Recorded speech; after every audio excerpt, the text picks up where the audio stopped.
Welcome to the DIY Pest Control Podcast, where you get the best info for those who want to perform their own pest control. The DIY Pest Control Podcast is brought to you by Nature Pest. Nature Pest has been providing the finest in commercial and residential integrated pest management for structural, lawns, trees, shrubs, and mosquitoes with better control and less contamination at an affordable price. For more info, visit us at naturepest.com.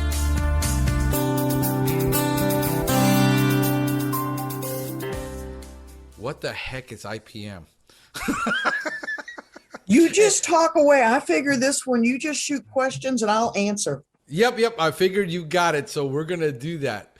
Because I like this IPM stuff. Yeah, no. I want to get deep into this. All right, folks. I've got Janet Hurley, who works for in Texas with the Extension Service. She's going to explain what she does.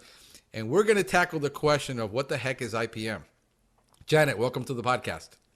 Well, thank you, Franklin, for having me this morning. I'm so excited to be here. And yes, for those that are not familiar with who I am, my name is Janet Hurley, and I'm with Texas A&M AgriLife Extension.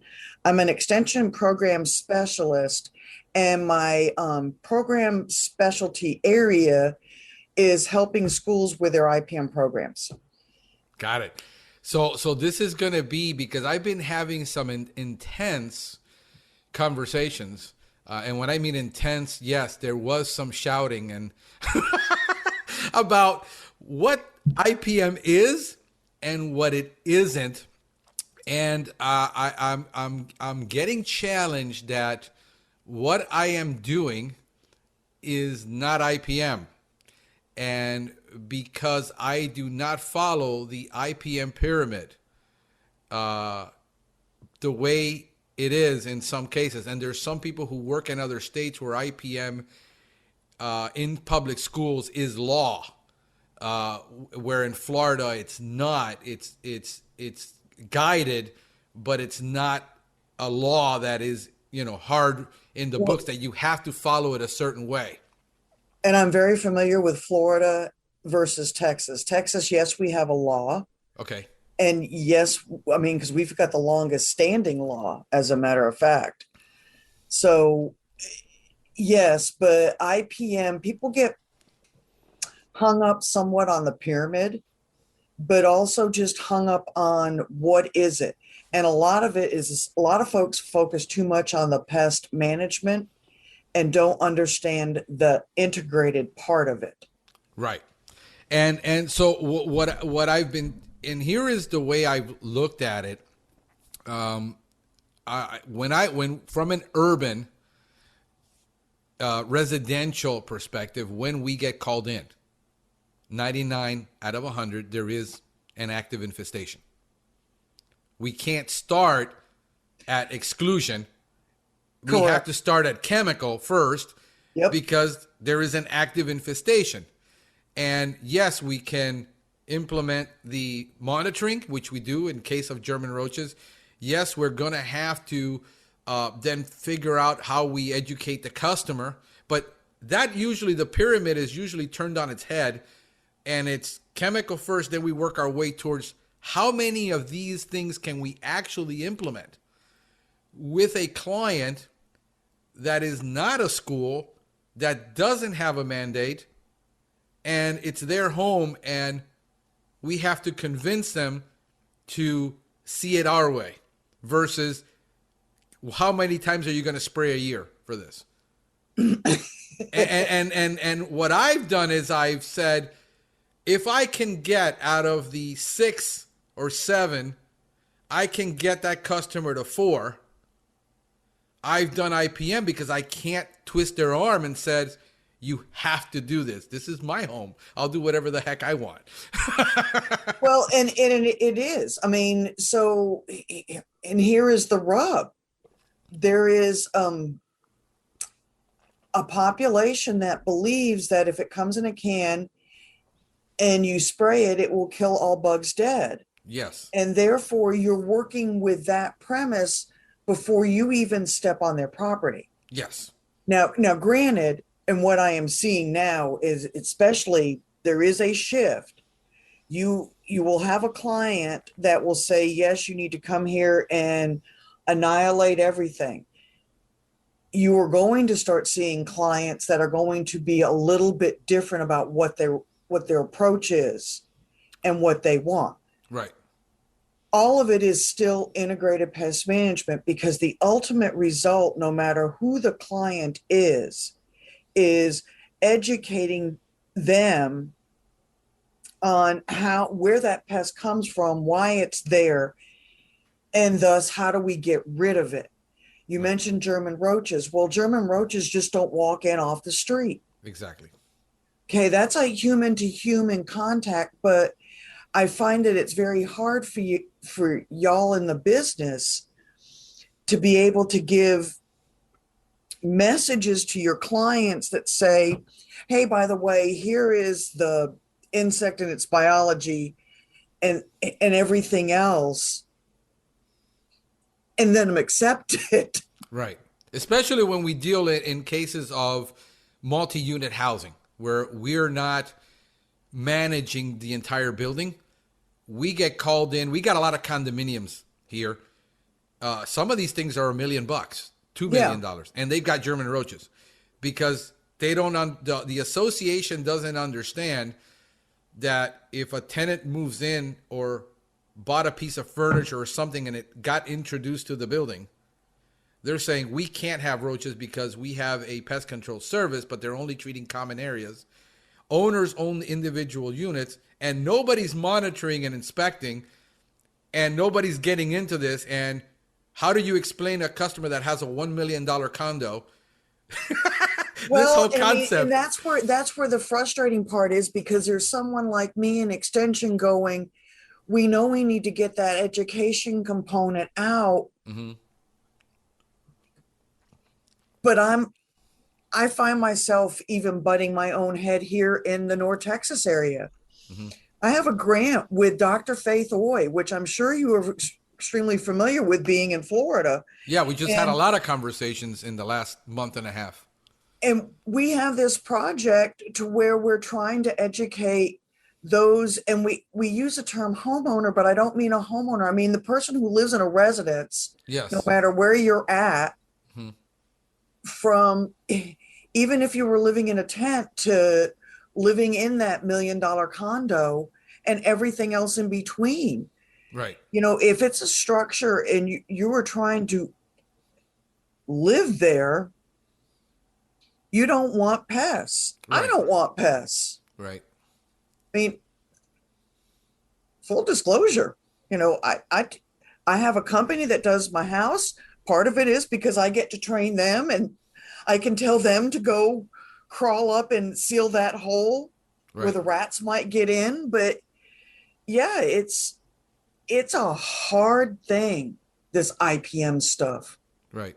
And I think the biggest pushback I'm getting from the industry, not from the client, because we have a unique business, we have a unique selling proposition. Our customers don't want the chemical. My customers in particular, they are very receptive to what we try to do because we've branded ourselves as an eco-friendly company, because we can't sell IPM as a marketable.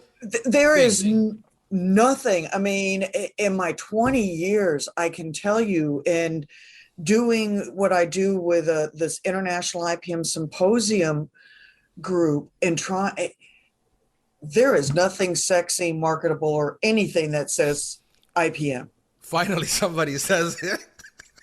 It's mind-blowing.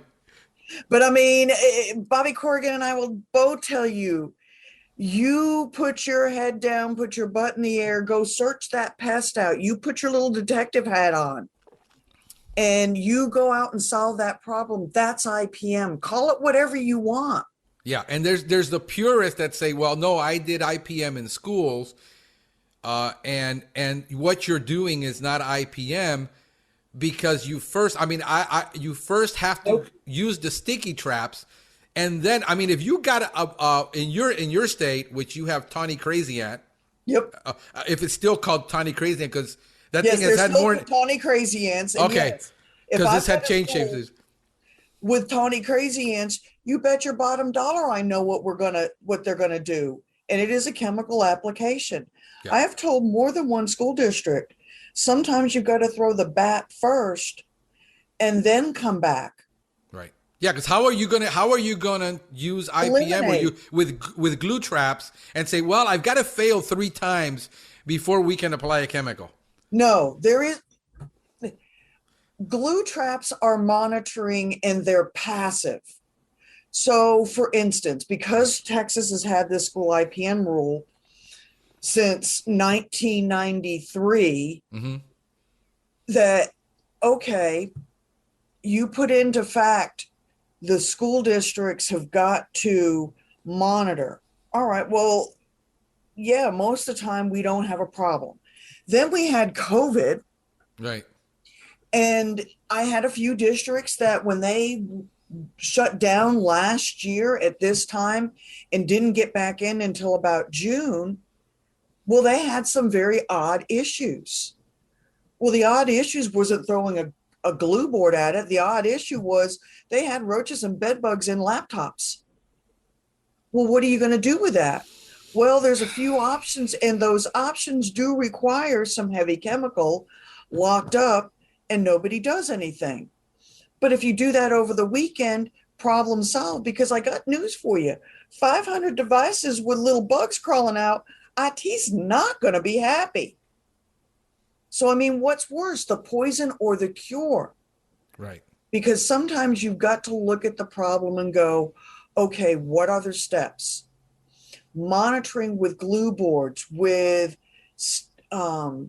trapping. I mean, you've got insect light traps. I'm thinking yellow jacket traps. There's fly. There's pantry pest stuff. Monitoring is a big scope of things, Right. and that's part of it. But again, the other part is where's the pest proofing and the pest prevention? Because I'm sure with your clients, even in Florida, because it's like here in Texas, as long as the bugs are not in my house, I'm kind of all right with everything. Yep. Bugs out in nature, and I had to laugh because I was working in the yard over the weekend, and sure enough, I moved something and stirred up a nest of odorous house ants. But only I would look at that as I'm doing it going, oh, hey. Right. Yeah, But it's am not I in my gonna house, so no big deal. I can deal with that. I mean, well, I was like, okay, you're not at the house. You're outside. You're in nature. Knock yourself out. I'm not going to bother you. There's no need for it because I know they're not going to come in my house. Right. Yeah. No, I'm having that discussion because we focus on the exterior of that home where and especially in Florida where all the bugs are outside. Once you got a humidity problem solved, silverfish gets pretty much solved. Most of it is going to be ants. We deal with so many ants down here. And we have to perform a barrier treatment on a time basis, or that customer is going to call, complain, and we can say, well, we really can't make a chemical application unless you actually complain in order to comply with IPM. There is no customer on the planet, for the most part, that's really going to accept that. So that's where you told you it was going to be a hoot. You just hit the one thing that really just gets on my one last nerve about the IPM stuff. Right. Because it's that definition. So, and I take ownership of this one. Okay. Because when we were moving a little history about the Texas pest control rules. Okay. We have this huge Department of Ag like everybody else. Mm-hmm. I mean, that was all enacted, early in the 1900s. In the 70s, when there was this big push for structural pest control across the nation, our agencies split. We ended up with the Structural Pest Control Board and the Department of Ag. Well, the board is the one that got the school IPM law passed and adopted and managed. up until about 2007. And then when they were abolished and put on back under the Department of Ag, we had to clean up our school IPM rules. Well, one of the things that I kind of pushed for was defining IPM. So this is the definition that we use in our rules. Okay. All structural applicators. Integrated pest management, a pest management strategy that relies on multiple pest control tactics, including the judicious use of pesticides, informed by accurate identification and scientific knowledge of pests, reliable monitoring methods to assess pest presence, preventive measures to avoid pest infestations, and thresholds to determine when corrective control measures are needed. That's a lot of words, but that's it in a nutshell. Right. Because including the judicious use of pesticides, if you go look up the term judicious, give thought. I'm going to give thought about what it is, but my informed, accurate identification and scientific knowledge of pests. So here's the conundrum. Every extension specialist in the country, any entomologist, I got some ants and they're black. Really now? Right. Little black ants. Well, yes, there is a little black ant, but are those pavement ants? Are they something else? Because an entomologist will tell you, even myself, who's an associate certified entomologist, well, we have close to 250 species of nuisance ants in the United States. Not knowing genus and species, or at least its common name, makes it very difficult for the pest management professional to understand, to make that judicious use of pesticides without understanding accurate identification and scientific knowledge of pests. Now, for you who've been in Florida for a few years, you know what your most common ants are. Right. And you know what products you're going to use. Now, you can switch them up. I always tell everybody, the other thing that we don't do, and it's hard, and you probably got one of the best ones sitting right in your own backyard by the name of Faith Oy, who really goes on about changing up your chemical composition. Yep. Because that's part of it.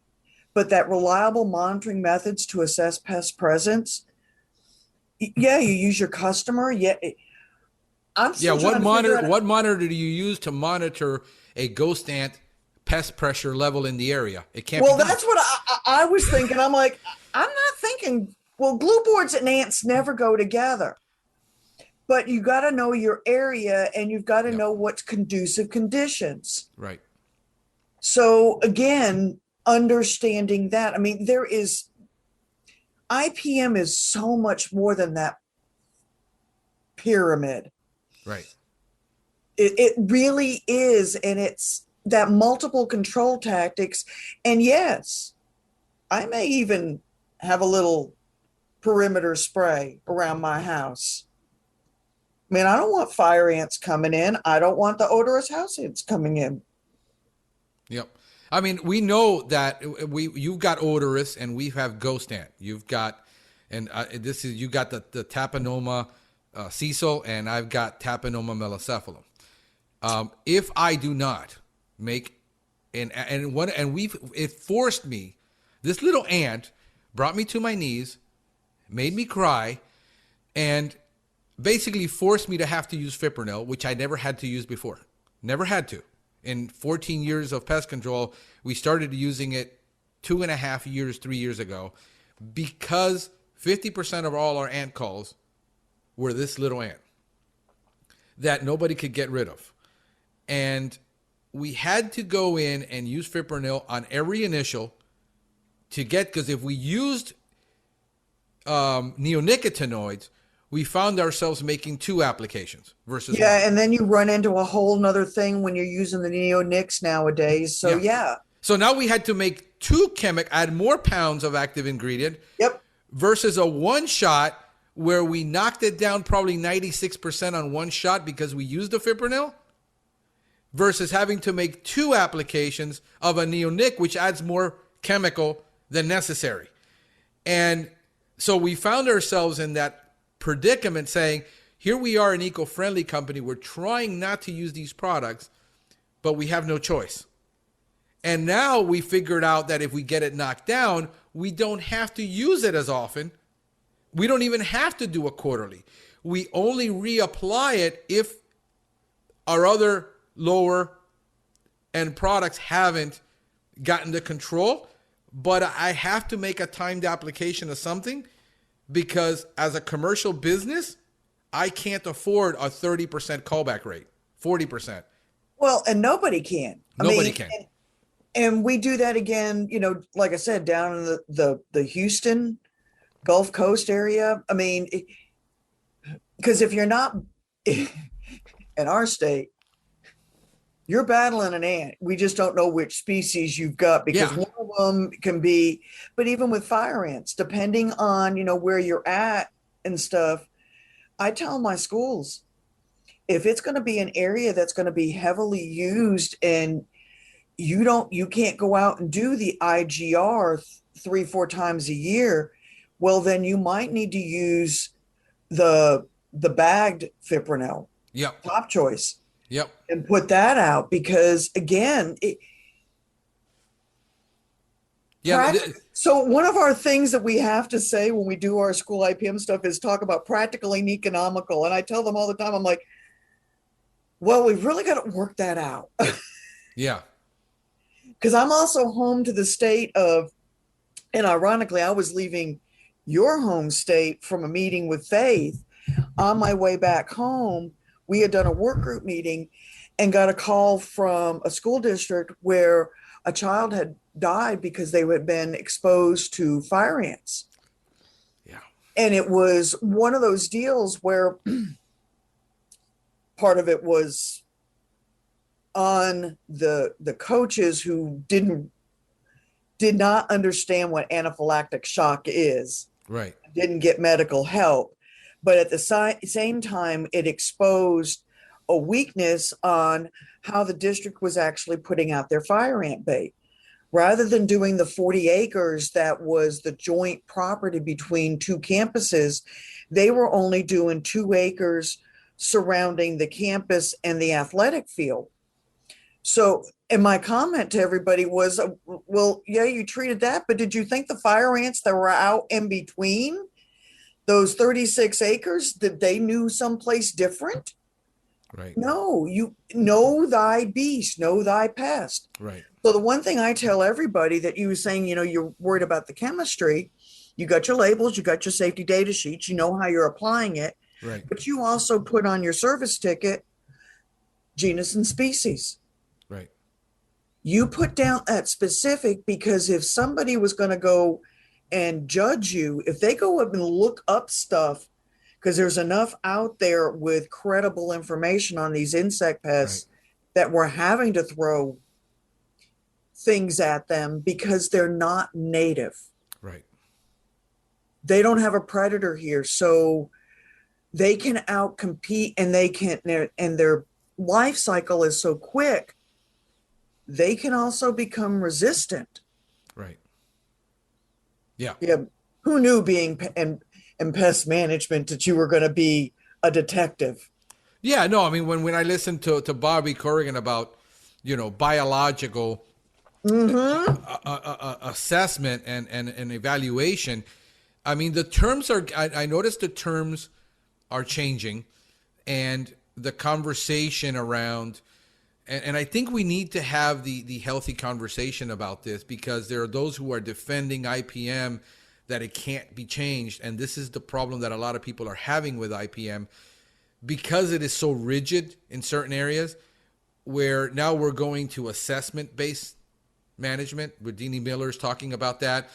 And that is awesome. It's still not marketable from a pest control perspective, but we're all supposed to be doing assessment-based pest management. All of us. And all of us are supposed to be doing what Bobby says, to looking at being an observational biologist. And these terms, but when you start throwing the term in IPM, then everybody loses it. And that's where everybody's getting hung up on. That's where I'm the rabble rouser, like in the room. Right. Because again, I look at my definition going, reliable monitoring methods to assess pest presence. Okay, I'm pretty sure I just threw everything you just said by everybody else in one little sentence, bullet point. Right. But again, if you know thy pest, rats, roaches, bats, because I get those calls. I'm sure you do too.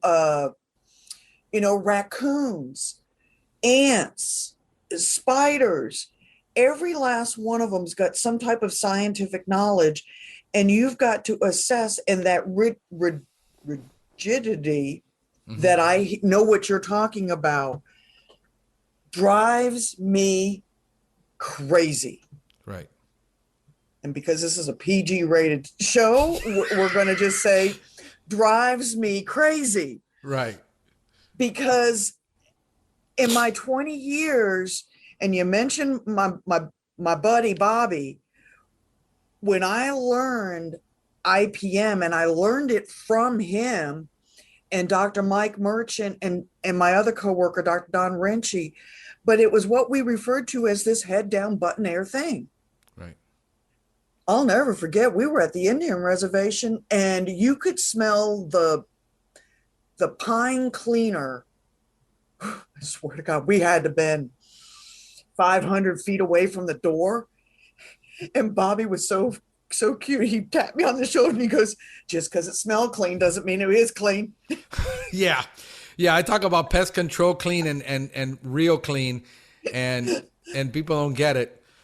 And then I proceeded to watch him crawl on floors, turn the place. The place was actually pretty darn clean until we got into the student dormitory. And this was 2002. And I saw bed bugs for the first time. Wow. But we were at, and it was sunny and it was arid, and they had those plastic mattresses. Him and Dr. Mark Lame had us haul all these mattresses out and toss it on the ground. And that was part of the IPM solution. Right. And then talking to the folks about what they really needed to do and what was pest control back then. And the only thing none of us, I don't think, really grabbed onto was, well, those were bed bugs. And if I had had a crystal ball back then, I should have saw that one coming. Right. Yeah, and this is where we get, and there's the conversation that we're having with the IPM purists, where they refuse to call what they do IPM. They're calling it something else because they say, well, it isn't IPM because of the legal definition of IPM. The legal definition of IPM has to be changed in order for us to call it IPM. Baloney! Okay, so there is no legal definition. EPA and FIFRA does not have a legal definition. Good. I'm glad somebody cleared that up. Therefore, everything that everybody spouts is multiples of definitions. Now, the definition I read to you, that is the Texas Department of Ag's definition for structural pest control. Right. Yes, we did that because it helped clarify when our inspectors go in to do the school IPM inspection, because they were required by law to do that. Right. Then they have a basis along with our law that says, and it is its own code in the Department of Ag's structural rules that says that, they're going to have a coordinator, that they're going to monitor, that they're going to educate, that they're going to use preferential use for least toxic chemicals. Well, our least toxic is green, yellow, red. And truthfully, the genesis behind all of that, especially when you think about the law was passed in 1991, when I had long hair and, wore contacts, had a whole different life back in the early 90s. But I think back to what they were doing, and what they were doing when they passed that bill was to change the behavior of pest management professionals, because back then they were they were exterminators, and they were going in and spraying baseboards. Right. I mean, what precipitated us getting the rule was people going out and taking care of head lice with ag chemicals inside buildings. Well, if you cannot stop people from doing something against the rules, then I guess you got to write better rules to circumvent that. Right. But is there a federal definition of IPM? No.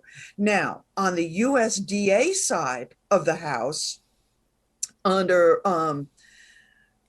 the National Institutes for Food and Agriculture, that area has a definition for the IPM roadmap. Most of that roadmap goes to agricultural, but yes, urban community dabbles into it, because what really want to drive me bonkers is the fact that I've got so many different regulatory agencies that all say, yes, we love IPM, but no two of them can come together and really help unify this.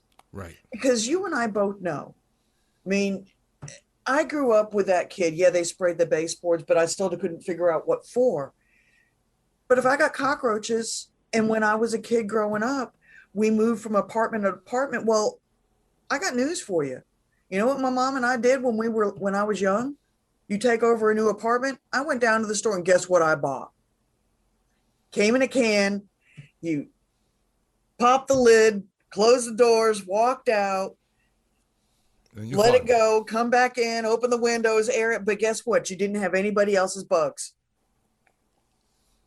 And then I got older and got very interested in IPM because I volunteered for something, and then stumbled into this job just because I volunteered at a yard expo on IPM. But once I figured out what IPM was no pest, no pesticide. That's the main premise. Right. But you and I both know outdoors, there's a strong probability there's some type of pest. Right. It's just not in my indoors. Right. As long as you're not coming in and spraying my baseboards, hey, thumbs up. That's been my premise from because see, I come from L&O, and to me it was unconscionable in my genesis of being in pest control to mix that many products to kill something for the simple purposes of making something pretty that somebody had planted. I mean, to me, it drove me bonkers from a conscious perspective. We're spraying this entire yard with 2 insecticides, 2 fungicides, herbicides, and all these kids are crawling all over this for no other reason than to say I've got a pretty lawn. And I get it, and I don't believe in the legislation of that. But I said I have to find a better way, and that better way for me was IPM when I started talking to the extension agents and educating me on cultural practice. Yep. And then I went to agriculture, and I said, well, who are the guys that can't afford to get it wrong? It's the ag guys. Let me see what they're doing in organic agriculture, and let me learn from that.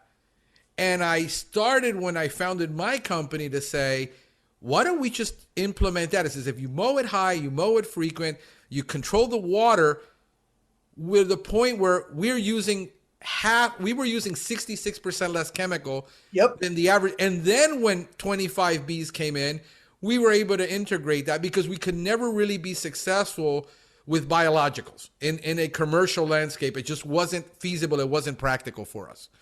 So we figured it out that, hey, people are like, how much chemical uses? Well, we're only using this 1 pound a season for fungicide, and they're using 5 of those bottles a year. We were using 1. So we got into radical pesticide reduction, and I showed people how to use, like having a power rig to spray shrubs to me was useless when you were spraying bifenthrin and 95% of the bifenthrin was landing on the ground, totally missing the shrub. Yeah. And so we started learning from agriculture how to make applications to those shrubs where we used, instead of 90 gallons of water, we were using 9 and using 90% less water and getting the application actually on the shrub, not in the ground and not in the air. And see, that brings up all the other things. And truthfully, I mean, that's kind of not quite that story as far as how I got into IPM, but it was, was in a home, had a coworker who loved to do compost, but I didn't think that was enough. And here we have this soil called Blackland Prairie, which is it's just like clay. Couldn't figure out what was going on with my yard. That's when I started learning about this IPM and learning about aeration. But it doesn't matter if it's an indoor problem or an outdoor problem. It's solving what's at the root of it. So again, what you really are focusing on outdoors in your landscape is, do they got good soil? What kind of moisture do they have? What kind of plants do they have? Right. Is there anything that we need to be aware of? Because again, Floridians are no different than Texans in that, yes, there's places we have high humidity, but there's also high wind. Right. You know, you guys have got to worry about salt and sea spray. I mean, there are different things, and it's, well, just because that looks really good on TV, it may not look so good in your yard. Right. I'll see stuff. The right plant in the right place is something I battle with landscapers, where they put that plant where the customer wanted. And I said, I don't care how much fertilizer I throw at this, it's never going to look good. Nope. Because you don't have the light. It needs light. It doesn't need fertilizer. No. And that's the biggest problem I have with education, is that we got to educate the landscaper and we got to educate the homeowner. But the industry doesn't want to get out and educate the homeowner, the industry, because then we have to give away secrets and then we have to do so many things, and we don't want to get into that business, but nobody wants to educate the consumer.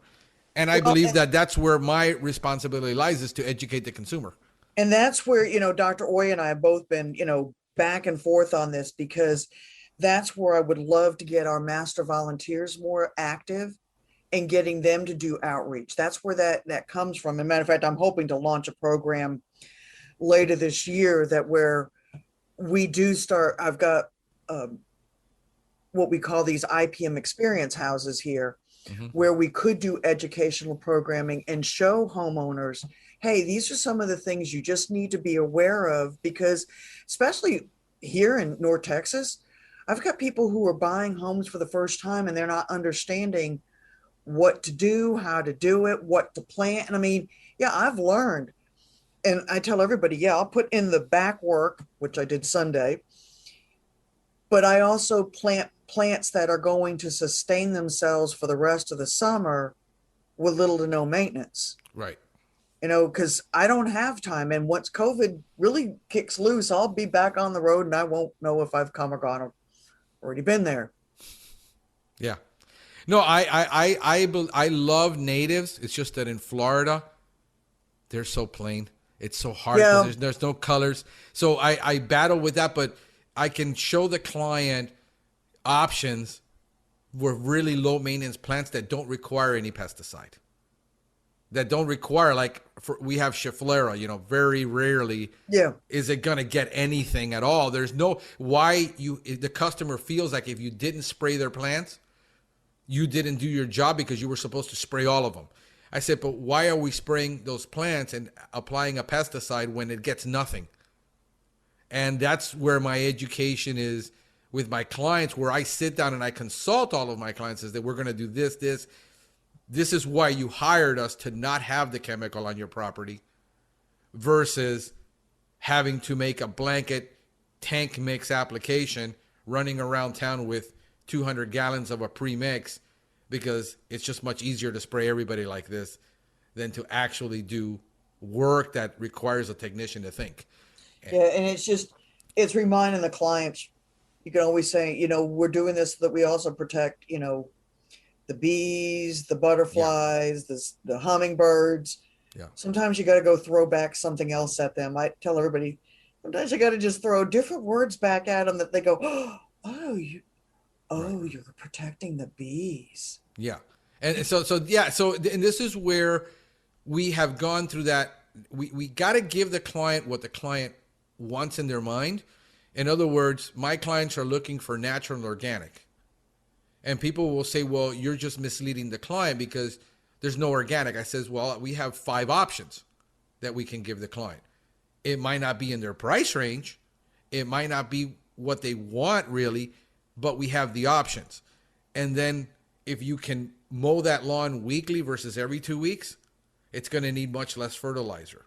We've got blackout areas in the state of Florida, as you know, where you can't use nitrogen throughout the year. One of the things that I discovered is as I was doing the services the way I was doing for the landscapes, I could not sell the client on residential pest control service because they didn't have any bugs in the house, ever. We were automatically spraying the lawn around the property. We found that, hey, it didn't dawn on me until like 5 years later after doing this. Why can't I sell them pest control? They wouldn't buy any because he says, when you started doing our lawn, we don't have any more ants in the house. We discovered by serendipity that we didn't have to apply pesticide. I wasn't smart enough to know this then, that if I did not apply a pesticide indoor, they had no bugs. Where people said, no, you have to go inside every single time and apply something because the customer expected. Our customers were saying, we don't need you to spray the inside of the house. So we said, why don't we just create a service that doesn't require the indoor spraying all the time? Yeah. Do an exterior only. People are in the industry threw up their arms and says, no, because that's not pest control. I says, and so this is where we're having this debate all the time where, so if I don't spray the inside of the house and they have no bugs, I'm not doing pest control. Let me get that straight. So, and that was the whole. That's the mind blower because I'm like, but you are. If I'm happy, and everything's being done, and if by chance I do notice something, carpenter ants, right.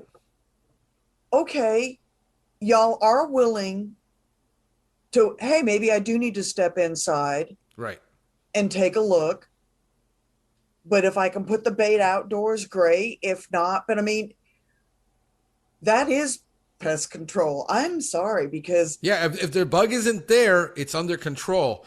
And then this is where people are like having a fit all the time where we're providing, let's say we're really fanatical about baits. I mean, we're indoor. It's in our website and it's our policy. A technician cannot spray the inside of the home ever. We have a 0 spray policy in Florida. People say you can't control bugs without spray. I said, we've been doing it for 9 years inside, where we use predominantly baits. Mm-hmm. And if we can get away with borate baits, gel baits, borate baits, we get it done and we control ants. I was going to say there are two well-known urban entomologists out of Virginia Tech and Rutgers, Dr. Miller and Dr. Tulu Wang, that prove that. Yeah. And we used her protocols, and before I knew her protocols, I was using Brenner's material that he did for controlling roaches, and we developed an entire protocol where we applied it into the inner city HUD. Inner city HUD said they've never been able to control the German roach population in this part of the inner city, and it took us 3 years, and we got it done with nothing more than bait. And it can an entire community. And like I said, I've saw the research that both of them presented years ago, but I've seen it myself. I'm like, the biggest problem, people get stuck in a rut, and I don't care what kind of pest control you're doing, is I go and I use the same chemical over and over and over again. Expecting a different result. Yeah. The definition of insanity? Yeah.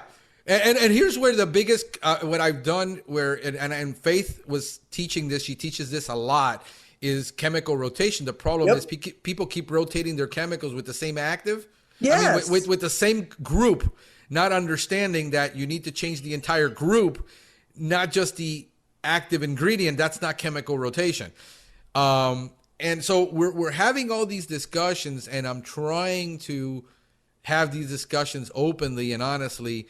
about the real expectation. One of the biggest challenges that I'll have this probably, you can probably speak to this, but I think Deanie Miller would probably have a stronger opinion, is when I challenged HUD on the fact that, is it the pest control company's fault in public housing, in this case government, is it the pest control company's fault that they bid it low, or the fact that you knew it couldn't be done and you accepted that bid anyway when you know you can't treat for $1 a unit? And say, HUD is telling us, yeah, but we don't have the funds and we don't have the money, but all the data is there that you paid for to show that this is how you do inner city roach management, not by hiring a pest control company that does a spray service, yet you still believe that they could do it for $1.50 a unit when it costs $9 a tube to control German roaches. Is it HUD's fault? And then we're throwing it on the pest control industry saying, well, they're not performing the inspections, they're not doing this, they're not doing that. It says, but you know it can't be done with what you're paying. So whose fault is it really that we have this issue? Because this is where the rubber meets the road, and this is something that I've really started to this is where I question again those agencies that say we support IPM, we believe in all this, right? But do you think this all happens by magic? Right. I mean, a lot of that, in order for, and really to be real honest with you, no, it isn't successful with a company. Now, could that building hire somebody and that's their full-time job, that and fix door sweeps, right? Because that would be 3/4 of it, right? You know, but are they still willing to do that? Because you know darn good and well that person, even if they hired them to do that, wouldn't be able to do all that because something else would come up. Oh no, you need to come over and fix this electrical socket, or you know, whatever, and then the pest control gets pushed to the side. And not only that, but are they willing to put that person through pest control training so they understand that this is how you inspect a unit, this is how you seal, this is how you do it. And then they'll say, well, we don't have the budget still because this is additional work. And I deal with this in private with buildings that call me in that are private that said, we want to go eco-friendly. And then I start talking to them about the reality of the cost and how we have to do these things. I had one building do it, and they were complaining about American roaches on the first floor, 7-story building. And I said, well, what is the guy doing? Well, he's spraying the inside of the common areas every time. I said, but look at these doors. I can stick my entire hand under these doors. All of a sudden, they invested, the manager, the technician, the guy who does the maintenance engineer, said, install these sweeps on all your doors and watch how this problem goes away and you don't have to spray it anymore. And they did that. And now nobody complains about American roaches on the first floor anymore. It's amazing how that happened.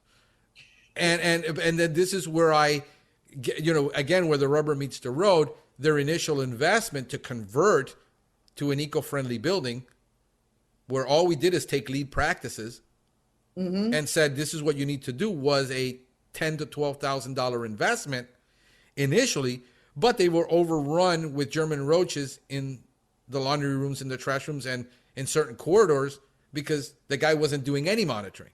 So he was spraying everywhere, yet we didn't know where the problems were. It took us 6 months to fix all this at $10,000 when they were paying $250 a month for the service. And I said, this is the reality. But now we're down to, we get one complaint a month out of 120 units. And it's really minor stuff. It's under control now, but it took about 10,000. And the reason I asked about the HUD is because we had to get a private grant to get it done. And it took us 3 years, but I donated $100,000 of it because $50,000 of the grant wasn't enough to cover this. So I said, hey, it's $150,000 in 3 years to accomplish what you were thinking you were doing with a $1,200 a year contract. There's a big disconnect between the reality and what it really costs on all parts.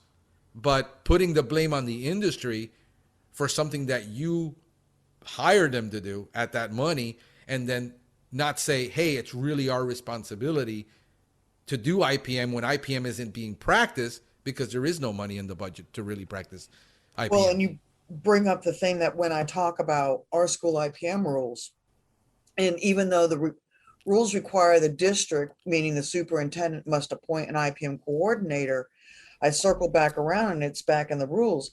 But the administrators have got to support that IPM program. Right. Sometimes that is in financial ways. Right. It's not just what are you putting out to solve our pest problem. It's that preventive measures. Right. So yeah, door sweeps, or they make those green drains, depending on where those are at. Yeah. Those all work, but convincing somebody, oh yeah, this is part of your pest control program, they're like, what? No, you just got to spray because that's what the TV told me you do. Right.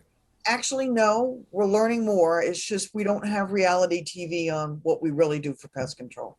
Right. Which I am. We're launching.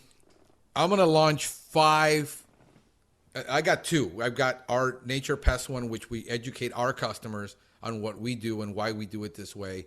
We've got the Pest Geek podcast, which I think this episode is like 390 or something. Been doing it for 6 years, but we really do have to launch. You just gave me a brilliant idea as we were talking. Why isn't there some type of cooperative effort with really good SEO? Because it costs money to do it. But why don't we have a YouTube channel, Ask a Master Gardener, where we interview master gardeners from all over the country on their areas and say, what an idea. And then we just have them on and we ask them about plants and problems in their specific area. And we include, which I'm fanatical about, the extension service, the cooperative extension service, where because most of the master gardeners I know down here come out of the extension service. Well, it's extension sponsored. So that is a federal, state supported program, Master Gardener, Master Naturalist, that allows extension a way to teach others so that we can get our material out. And I'm always struggling, and trust me, through COVID, even those volunteers were struggling on what to do. And I love your idea. I mean, that is just genius. Because I've been I had this conversation. We sat down to dinner. I had the conversation with Oy, and she says, why isn't IPM popular? She hit me with that question. I says, because it isn't marketable. The problem is all of you've got the information, but all of you have all these handcuffs of what you can say, where you can go, what you can do. You can't go on a YouTube channel like you and I, in most cases, a lot of people in this inside. Even I'm trying to get Dr. Kohler on the podcast. There's certain things they can't be on because of their rules. And the idea is if we can put it in print, but a homeowner isn't going to read a document written by the extension service. They want a solution that says, do this, do this, do this. Just like when I go to YouTube and I said, how do I change the alternator? There's 5 videos on how do I change for my specific model that somebody's gone through it. And we have all this knowledge bottled up under a lampshade in the dark where nobody's looking for it. And this is why I do YouTube. This is why people laugh at me. I do TikTok. I said, I just got 1,000 followers on TikTok talking about bugs. Okay. We have the technology. We have the knowledge. Why aren't we using it? A lot of it, and I'll speak to what we've been struggling here in Texas. It's that one final component. So it's getting things out, getting it. There's never enough hours in the day to do everything you want to do. Of course, yeah. And this is part of it. And yeah, part of it is also educating others that it's okay to think outside of a box. Yeah. We've only done, garden fairs or whatever. Well, yeah, but y'all are master gardeners. You can do other things. Right. It's, but it's again, I'm thinking of going right now. I'm going to talk to a bunch of nurseries, and we're going to start it's called the Nursery Showcase, where we bring on, I'm looking at a 5-day-a-week podcast. And what we're going to be doing is showcasing one plant from a nursery where we talk about the 10 questions. Where do you plant it? What sun does it need? What pest does it get? What disease? Where can you get it? What USDA climate zone can you plant it in? And we answer all those basic questions on that one plant. The nursery gets a free promotion where people can go get their plants locally if they want that plant. We get to put out important content so that the customer doesn't put that plant in the wrong place, doesn't select a plant they can't maintain. yeah. And it's a 5-minute podcast, literally. These are 5-minute conversations about all of this, and you showing the plant, and this is how you do it, and this is how you care for it, and this is, if you're going to put it in a pot, you're going to have to put it in 6 months in this pot and then there. And we have these 10-minute conversations about something they know, which is their plant. Well, yeah, and we could do something like this with the extension service, which I'm trying to get my extension agents to get on. I'm having enough trouble getting them on Facebook just to post a 2-minute thing about something they wrote and say, look, guys, if you put it on Facebook and you put the link, people will read it. I don't have time. I said, how many times a day do you go to the bathroom? You can sit on the commode and do this. Literally. I mean, the excuses of why things can't, you're sitting, yeah. I do it. I'm posting stuff while I'm using time management, and getting the information out, because I think there is so much information, the stuff Faith Oy writes, I basically take it and I verbalize it to where it's communicable. I think that's the right word, to people.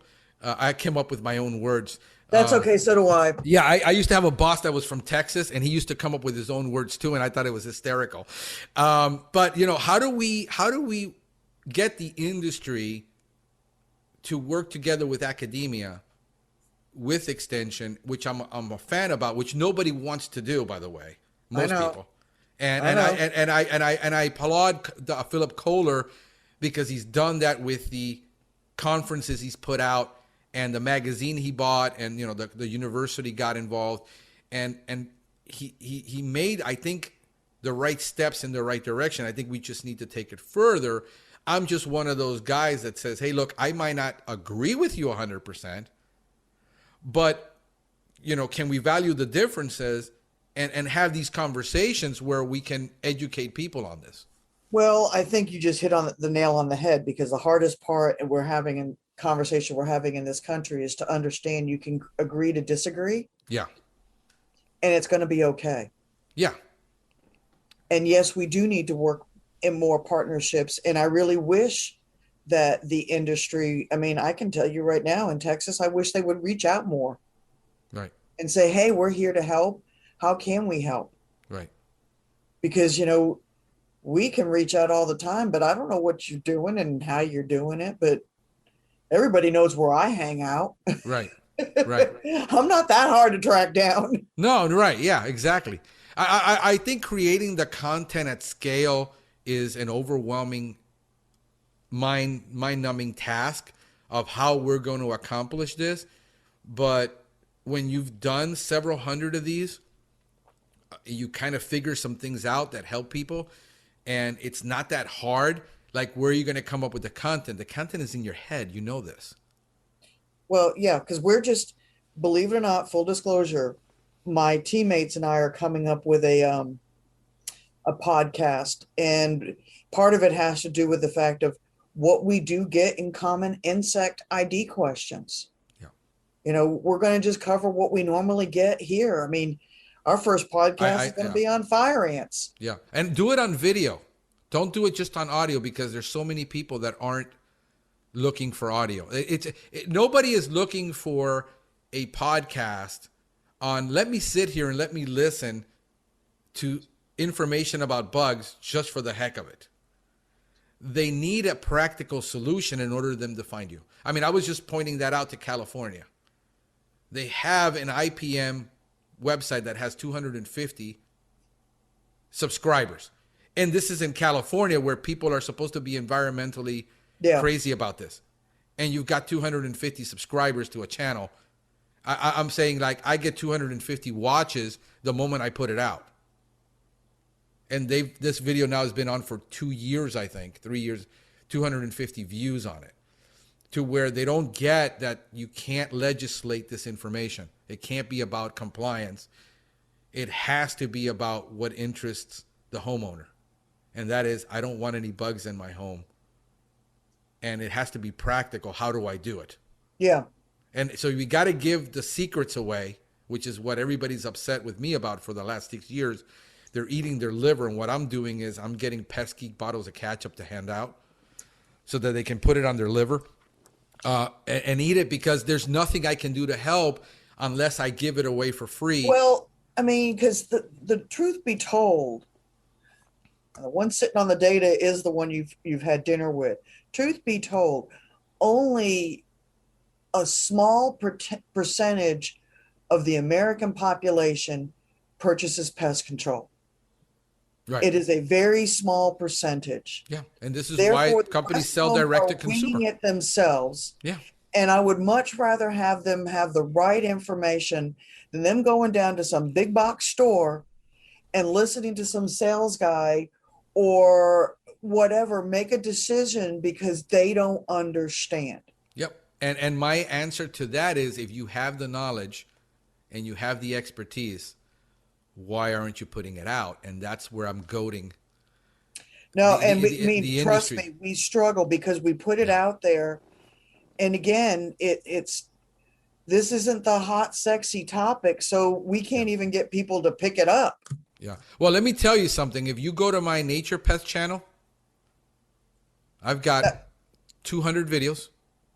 We're getting ready to produce 5 a day. And we've got over 5,000 subscribers. We have more subscribers than any pest control company in America right now, because we make it sexy. But we have to give practical advice on how they actually solve it, where I put out my entire protocol on roach control, which is what Deanie Miller does. By the way, if you look at that, you'll laugh and say, this is what Deanie Miller wrote. And I put it out on a 20-minute video where I take them step by step how to solve a roach problem in an apartment. It's got almost 200,000 views. But again, that's what people need, because you don't want them going down there and just spraying. Yeah. And my goal is, how do we partner? Because I have to read the information. I mean, I can read, that's one of the advantages of my public school, I guess, that I don't need a PhD to read a PhD dissertation on a certain study and then translate that to something that's applicable to a homeowner, where we took out 99.9% of it and distilled it to something they can consume. And that's the challenge, that it needs to be consumable. But you got to be on TikTok. You got to be on Facebook. You got to be on YouTube. It can't be, I have our own blog on our own page. Nobody's going to go to it.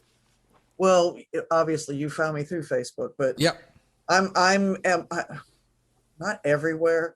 I've not signed up for TikTok, but I'm like, we might get there. The house might get there. The IPM house might get there. Janet might not. But no, that's where I've said all along is it's got to be in short blibbits of what they understand. It's the who, what, when, where, how, and why. Yep. And practical. Listen, if you're going to apply, the problem is nobody wants to tell people to apply a pesticide.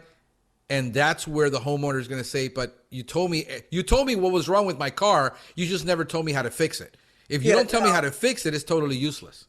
And we have to. And I mean, and that's something I truly do believe in, not just myself, but the people I work with here in Texas Extension, is because, and it has a lot to do with the fact of, because we do have stringent licensing. Yep. we want to make sure, I mean, I don't care who you are. There's a pesticide, it's got a label. You Yep. should be able to understand that label. Yep. And, I was telling somebody, I said, you read the label when you buy food. Right. Why don't you read the label when you buy anything else? Right. It's because people, I was reading a study out of California. They did back, I think it was in 98. It's a pretty old study already. And where they asked homeowners why they waited so long to hire a pest control company. I know the study. And basically they said, well, because the stuff that pest control people use are so much more toxic than the over-the-counter stuff. And I'm looking at this and I'm going, well, deltamethrin at 6% and deltamethrin at 6%, it's exactly the same thing. But they think, and here's what the industry did it to itself. Yep. Because they said what we have is so much stronger, you can't get it. And now that is the unintended consequence of now complaining that Do My Own and places like that are selling it direct to consumer without a license. And I said, well, it's a general use pesticide. They never needed a license. And it was never that toxic as you claimed it was. And yes, now they can get it. And unintended consequences of that is customers, Orkin has said for the last 50 years, it never goes above 20% nationally. People are misapplying pesticides because we refused to tell them the truth and give away all our secrets. And now we're in the age of transparency, and you have a bunch of people that are just self-protective.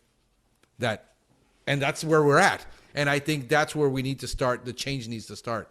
Well, and it's funny because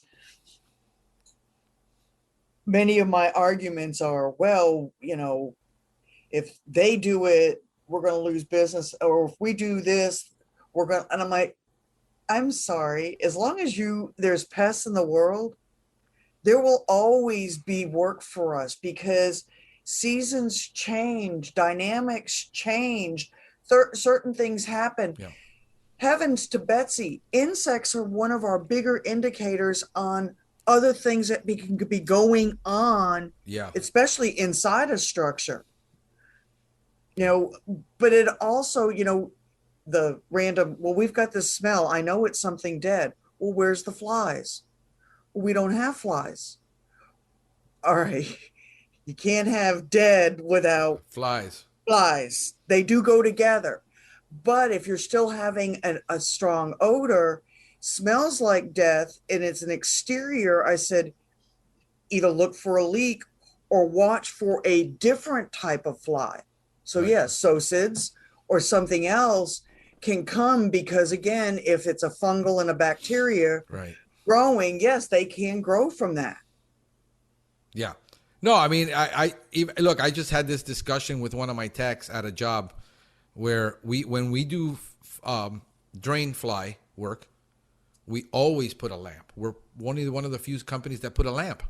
And we say we install a lamp in the bathroom. We got a plug-in lamp. And the tech said, well, I didn't put it because the customer said they didn't have a fly. They have never seen any flies. And I said, well, Biology 101 says if there's a child, there's a parent somewhere.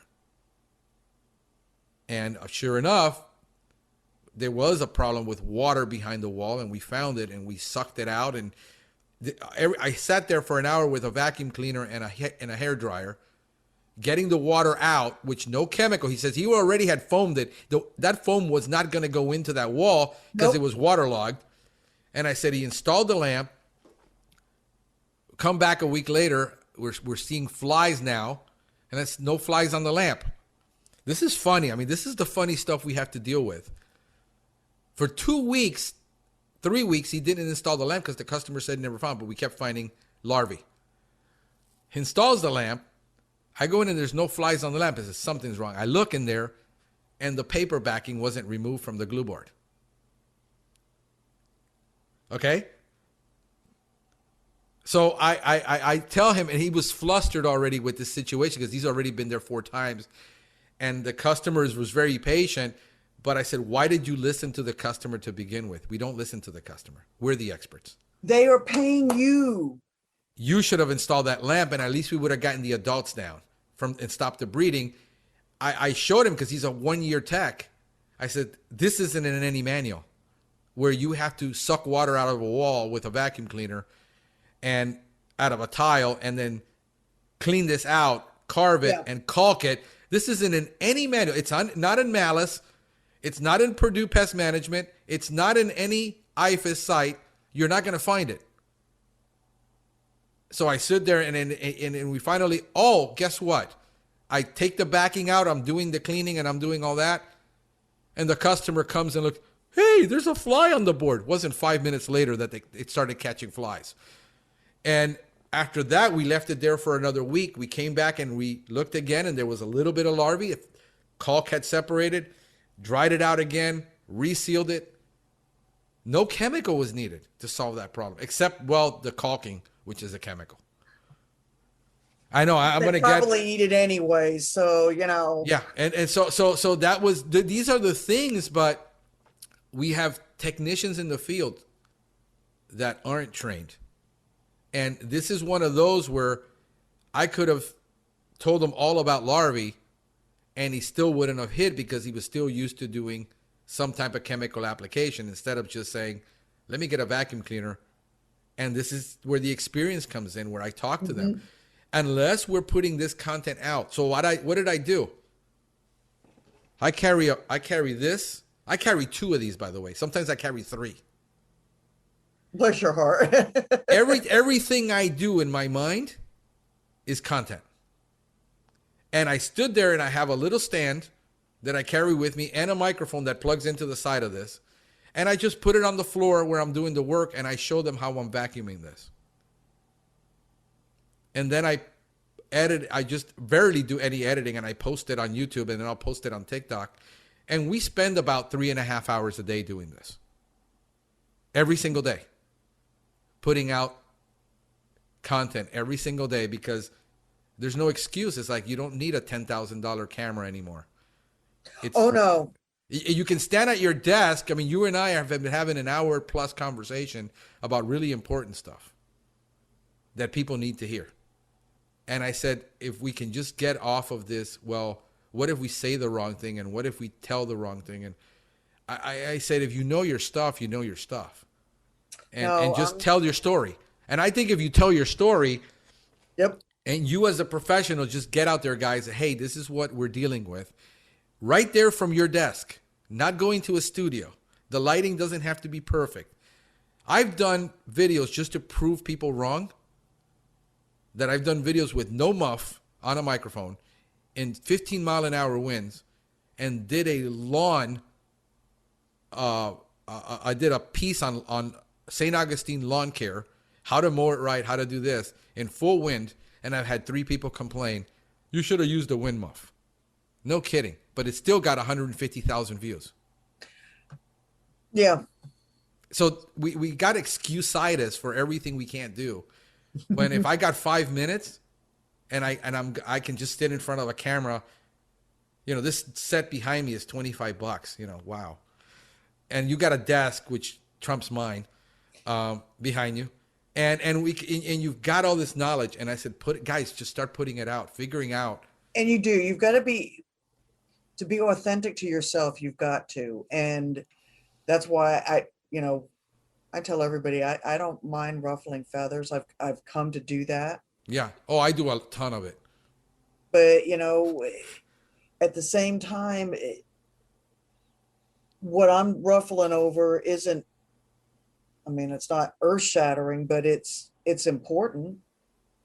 Yeah, it's highly important. I mean, having this discussion with a lot of people who are just, And there's 3 people that we find in this. IPM can't be done. IPM needs to be redefined so that it can be done correctly, because if not, we can't call it IPM legally. And then nobody wants IPM, and who the heck cares? And that's the 3. Yeah. And I found the perfect harmony with that. I'm okay with not impressing you. I'm okay with not having everyone agree with me in the industry, because I'm consumer centered. Why I called my company Nature Pest is because I found out that people were looking for natural and organic pest control, and there was nobody providing it because nobody wants to say we're natural or organic, where IPM is an extension of organic. But I can't say that because what is my competition going to think? What is my competitors are going to think? I don't care. I care what my customer thinks. Yeah. And what we're offering them is a zero spray solution inside to solve 99. The only time we have to do a surface spray is for fleas. That's it. We can solve silverfish, ants, roach. Every single ant problem we have, we solve with bait.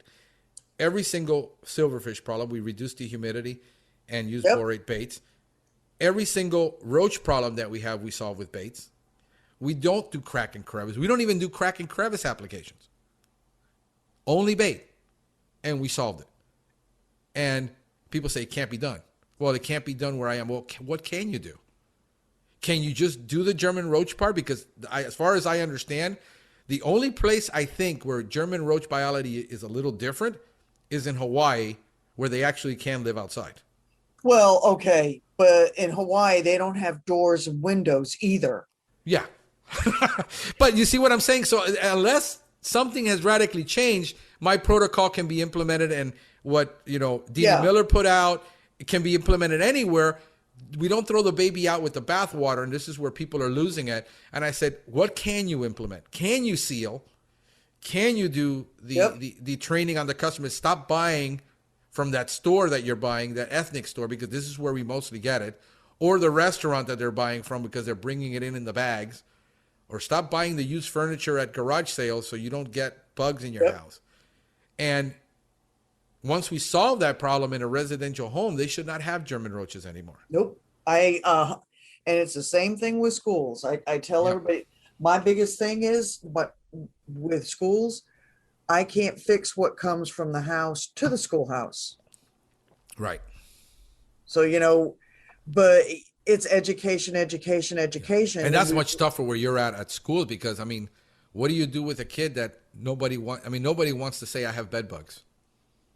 And I had a situation where a school district, but we've learned the nurse, the risk manager, the IPM coordinator, they all get together. All right, what are we going to do? How are we going to do it? Here's your information. Now, here's the part. Here's what you got to reach out to the family with. Yeah. And then go from there. But yeah, Dr. Merchant left us enough information on his City Bugs website that, I can still give them the DIY. Here's the things you need to know. Right. Because, you can put stuff in large trash bags and put them outside on a hot, sunny day. Especially down there. Y'all get that sun just as much as we do. Right, yeah. So, I think our bigger problem is it's not my job. I don't care. Just kill it, make it dead, go away. Yep. That's an attitude that. And I think it's not just in pest control. If you look at nutrition. Oh, it's all of it. It's all of it. It's just we want a pill. We want an instant. Even now, where we were COVID, we learned that, hey, we can order food and have it delivered for breakfast. Mm-hmm. And the instant gratification of everything in society is the problem. Where we just want, and I said, look, even with contractors that I deal with, I said, guys, that paint is dead. That wood is dead. The concrete is dead. You can mold it. You can do whatever you want. Guess what? There's 3 things that are alive in this house. One of them is the owner, their pets, and their landscape. It's all alive. And the bugs and diseases that are on it are also alive. This is all biological. And you're dealing with all the human emotions, and you're dealing with the human, and everybody forgets we're dealing with humans. We're not dealing with things. So those are the challenges that I'm having, is when I'm having the conversation, 9 times out of 10, I'm having an emotional conversation. I'm not having a rational one. Yeah. And technicians that are geared toward being technical, they're just as guilty as the doctor with the bad bedside manner treating the patient's illness, not treating the patient. And we forget that we are in a people business. Yes, we are. We're not in a product business. We're not in a Well, I mean, pesticide business. and sometimes it's the same with a plumber, it's the same with an Yeah, electrician. It's they're any, clammy. well, and I mean, if I want someone to come into my home, I don't want them glued to their phone. I want them to explain something to me and don't talk down to me. Right. I mean, that's just simple human behavior, Yeah. you know, but at the same time, you know, when I pay you, and it doesn't matter, I'm paying, yes, I'm paying your company, but whoever's coming out to represent said company, that customer's paying you for that knowledge. Yeah. And it's okay to sit and explain to somebody 5, 10 minutes, well, this is where this would come from, and this is why we do this. Right. So again, so that people understand where you're going. We sometimes tell folks only part of the story when we should probably tell them the whole story so that they get the picture. Right. Yeah, and people are afraid that if I tell them too much, then they're going to think it's too complicated, or two, they're going to get somebody else, or they're going to try to do it themselves. What I've experienced is the company that calls me, when the customer picks up the phone, they've already done the fogging. They've done the baiting. They've done the tablets. They've done the dust. They've done the boric acid all over the house, the diatomaceous earth. They're at their wits' end already when it's in a rental. When it's a expensive client, he's like, I make $250 an hour as a lawyer, $400 an hour. There's no way I'm doing this. Yeah. That's it. So either way, even if I tell people how to do, I use Rutgers protocols, and I send it to my client who says, I can't afford you to do bed bugs. Here is a video from Rutgers on how you actually do it. And the next thing that comes, the call comes back and says, that is so complicated. I don't have the patience to do that. I don't know. My husband doesn't have the patience to do that on how to solve a bed bug problem. That's the reality. We're into this instant gratification. We want it solved, and we want it cheap, and we want it fast, and we want it instant download. It says, you got to sleep on that mattress for 2 weeks while those bed bugs die. I can't guarantee you I got all of them. Mm-hmm. But we have to. I say 90% of my job is education. The 10% of solving that bug problem is easy. Yep. Once I let the customer, once they understand the data. Like I had a customer just call me yesterday.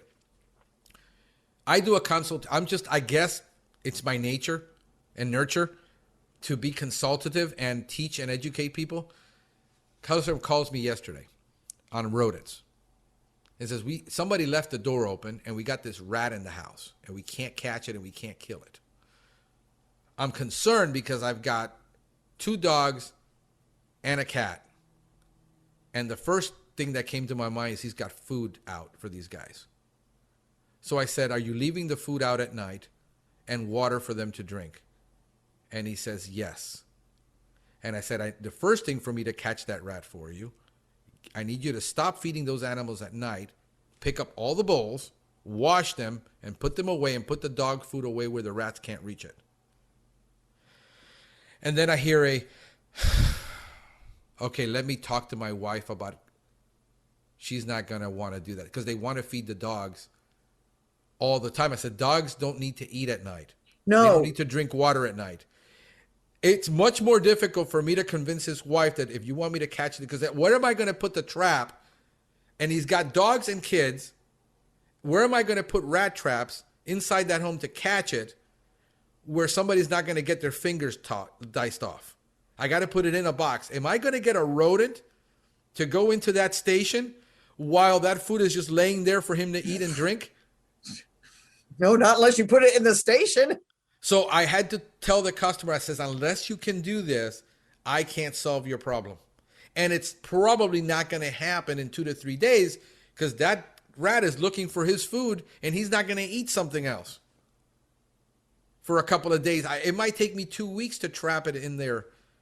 And if he found a way out or wherever, I mean, it was harder for him to tell his wife she couldn't feed the dogs at night. Uh-huh. That's an emotional problem. That is not a biology problem. Yep. And that's what we're dealing with. And this is what most people who get into pest control don't understand. and people that are training them don't understand that we live in an age of experience. It's the customer. We're no longer about customer service when it was solving the problem after the fact. We're now into what is the experience with that company from the get-go, not whether they kill. I said every time I get a complaint from one of my technicians, it's not because he didn't kill the bug. It's because he left the gate open. It's because he used the hose.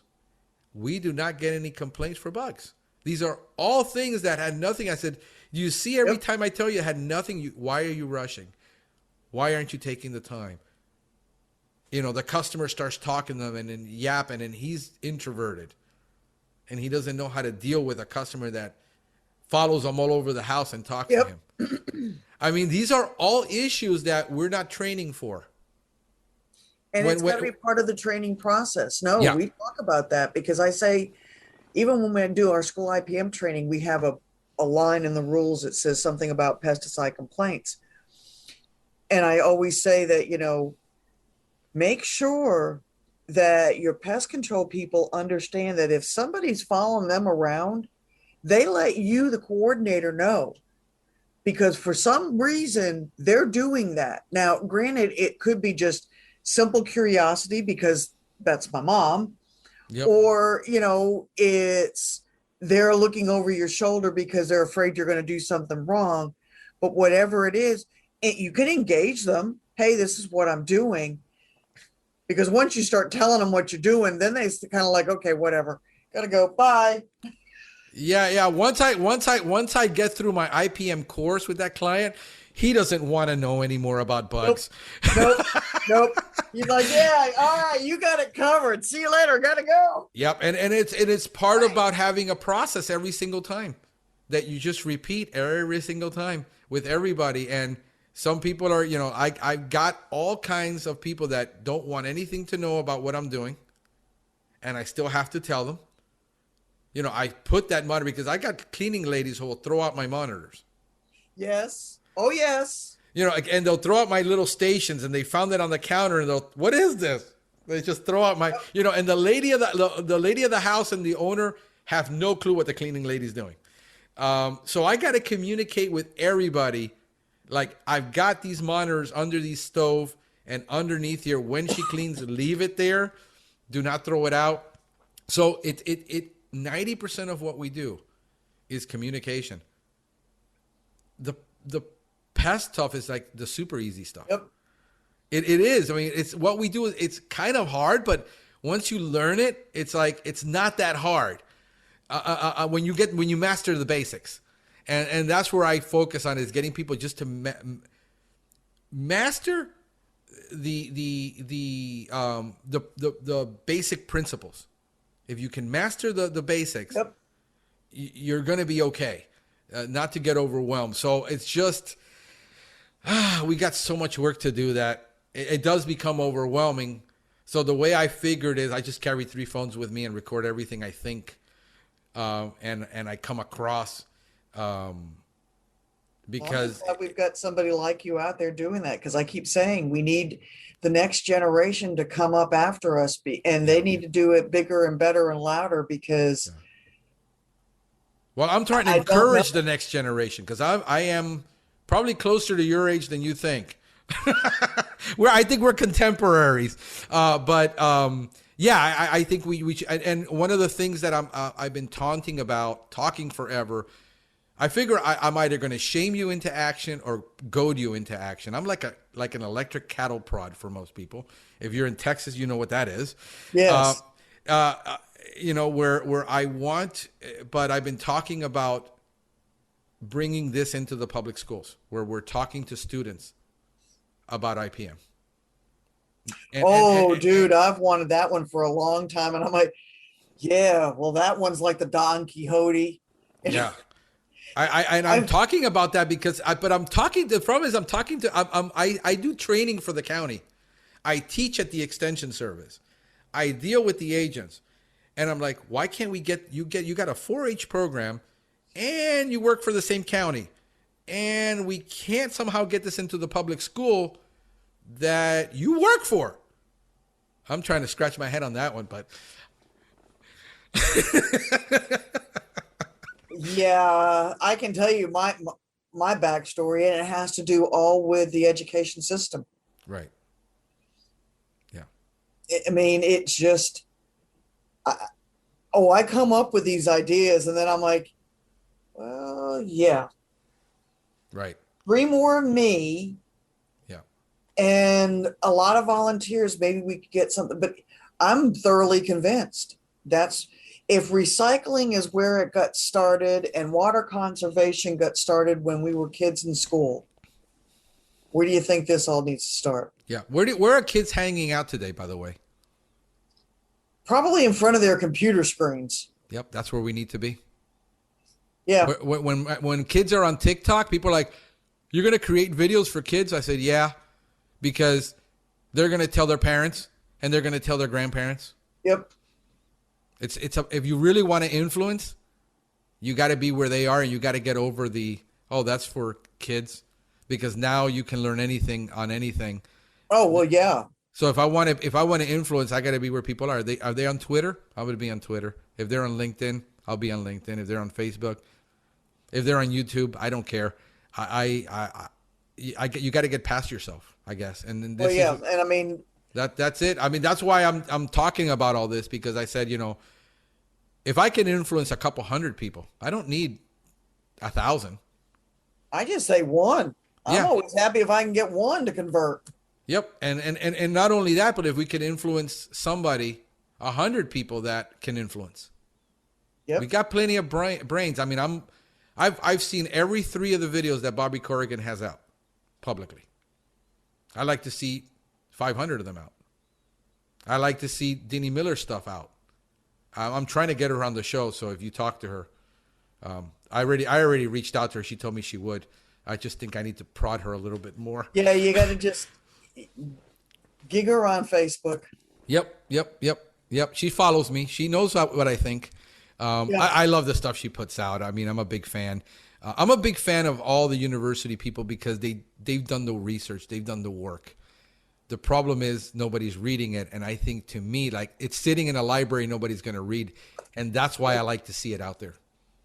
And that's where we struggle, is getting those messages out. I tell everybody, even when I'm talking to new professionals in extension, yeah, you've got this document, and what extension is supposed to do is translate from the teaching and the research and get it outreach, but the message may be the same, but you carve it differently for a different audience. Yeah. And we got to get used to the new media, that everything is audio visual. It's nobody's reading. I get people who are having a fit that nobody's reading their books. And I said, whose fault is that?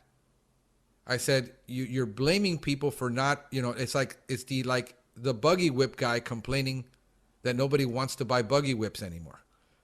I said, why don't you just take it and take your videos and illustrate them in a way that's visual and audio?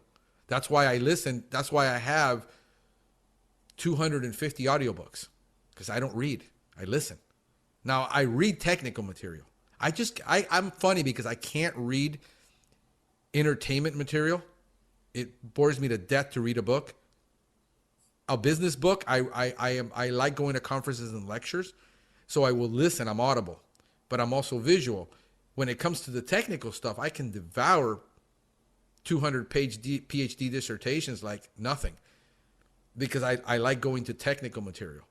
So for a guy like me, you're going to have to give it to me all 3 ways if you really want to engage me. Yep. Because that's how I'm engaged. And we need to learn to engage people where they're at. And I think that is probably the next conversation. But education understands this, and yet they don't do it. Because we know how kids learn. Some are kinesthetics and some are visual, and some are, and we understand how Well, kids then learn. what happens is then you get, like in my situation, you get bogged down with an agency that's going in multiple directions, and then you can't always get into the lane that you need to be. Yep. And I get it. It's tough. I mean, I know. I mean, I can't do any more hours. I can't put any more time. I can't do this. And I said, okay. let's figure out a way that we can get together and do it. That's why I'm doing the channel. That's why I keep doing this after 6 years. Like, people, why do you do this podcast? It drives me. Well, listening, you keep doing it. Yeah, and you have to stick to it, and it isn't going to happen. I got guys that quit after 3, after a dozen podcasts. I said, guys, you want to cause a movement, you're going to have to do it for the next 10 to 15 years. Yeah. And be at it to cause a movement. I think the movement is happening in the marketplace, where people are not wanting the pesticides. They're more educated.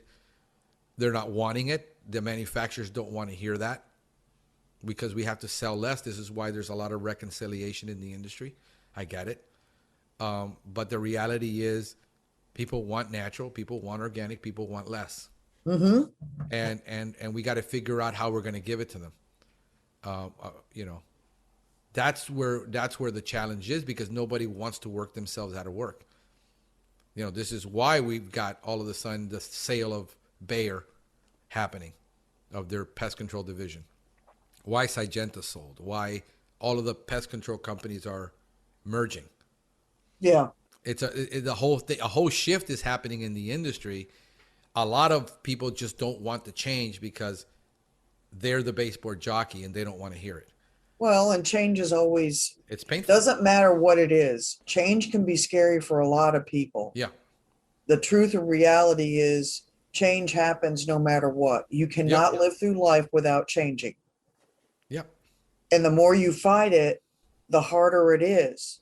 So it's easier just to give over and then figure out, how do I move forward? Right. And with the pest control stuff, there's lots of ways to move forward and not have to spray something that could potentially harm a human, yourself, right, the environment, or a non-target. Right. Yeah, and most people really care about, when I started with this passion for protecting pollinators and protecting, and then I realized none of my customers cared about that. What my customer cared about is, number one, is it going to affect Fifi? I literally get asked. I had a guy yesterday ask me, well, the reason I ask about how the pesticides you're using are safe is because I have a dog. And then I hear this little baby in the background. He didn't ask me about the baby. He asked me about the dog. And I've said this at conferences, more people are more concerned about their pets than they're concerned about their children. It's the weirdest thing in the world that, the little baby's running around the floor where the pesticide's going to be, but you're more concerned about the dog. And I found out that that's where I needed to target, because people didn't care about the pollen. If I can do it for the same price, and be a benefit to protect the pollinators, that's wonderful. I just couldn't sell it, my idea of let's protect pollinators and let's protect the environment and let's protect the soil and the water, because people are caring about what's in their home. Yep. Let me protect your home, your family, and your pets. Yep. That's it. And that's what we had to focus on and be realistic. But it's kind of like, the way I look at it is, when my child is little, I got to figure out how to get those veggies in there. Yep. I got to get the veggies in there. I got to be smart enough to know how to get it in. I don't care how the veggies get in. They got to get in somewhere. There's more than one way to skin a cat. Yep. I don't understand that, because I don't know why anybody would skin a cat, but I've wondered about that as well. But guess what? There's always, it reminds me of that game you play when you're little. We're going on a lion hunt, can't get through it, got to go under it, got to go around it. Yeah. There's always a way. Right. Where there's a will, there's a way, and you can do it. You just cannot let can't get in your way. Yeah. Throw that word out. Yeah. And then understand that pest management really is more about being a good pest detective. Yep. And you sell those services. Yep. No, I am totally sold on that concept. My consciousness as a business owner, of having a conscience of what is the right thing to do, and then realizing that the challenge of doing it is high, the cost is high, I had to come to terms of who my client is. and realize that not everyone wants what I'm selling. When you're wanting a cheap spray service, I can't help you because I can't reduce my technician to that. This is not what we do. It's actually against our policy. I will fire my technician for spraying the inside of a house, literally, because that's against our policy. Is we make a brand promise to the client that we're going to protect that indoor air quality, the surfaces, do everything that we can not to contaminate the inside of that home, or at least if we're going to do it with a bait, it's still going to be there, but it's a whole lot less than having a liquid application. Mm-hmm. And that is the promise we make. That is what they're trusting us with. They're trusting us with their health. And some people will say, well, there's nothing wrong with it because all these products are safe if applied according to label directions. The problem is I can't find that anywhere on the EPA website. Okay, so and this is an interesting debate. And so because EPA registers a product and they approve the label, the safety data sheet is by another agency, Occupational Safety and Hazard Association, OSHA. You really want to know what's in your product? You get the manufacturing safety data sheet that goes with whatever, and you go look at section 11. It's called the toxicology section. That tells you exactly. And it also tells you in a safety data sheet, which you can't find on a label, what are the inert ingredients. Right. Well, if the inert ingredients are a petroleum distillate, some petroleum product,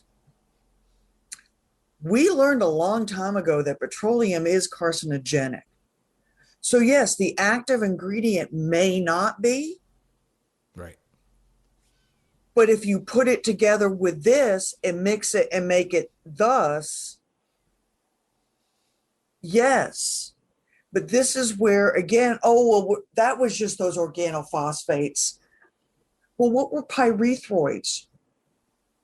Yes, they are the synthetic version of the pyrethrins, but they're also a man-made product. And then when you go and you look at the toxicology of it, the bifenthrin being one of them, you start looking at some numbers and you're like, huh.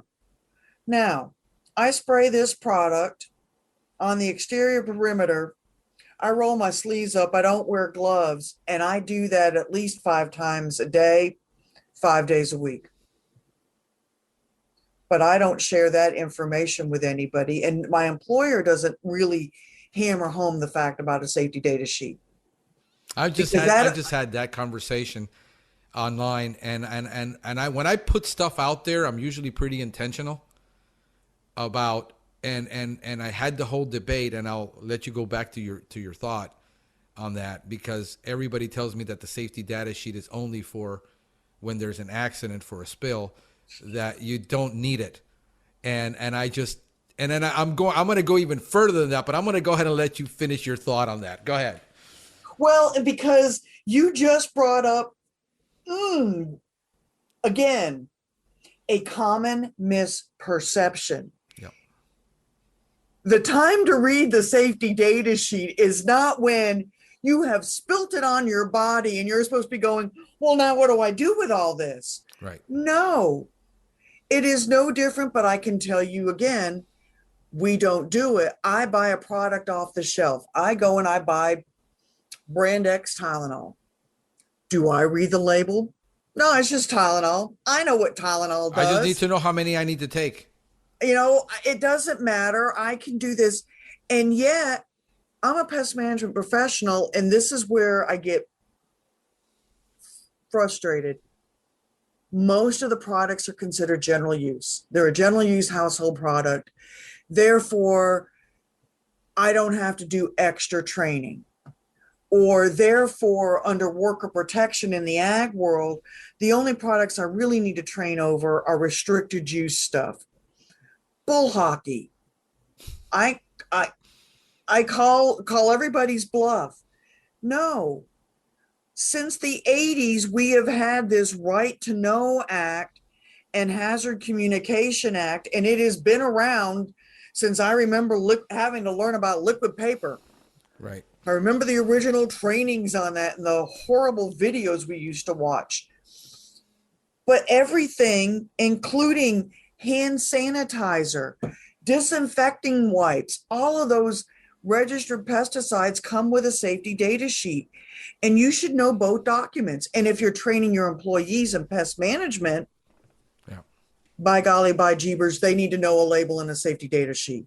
And here's my argument.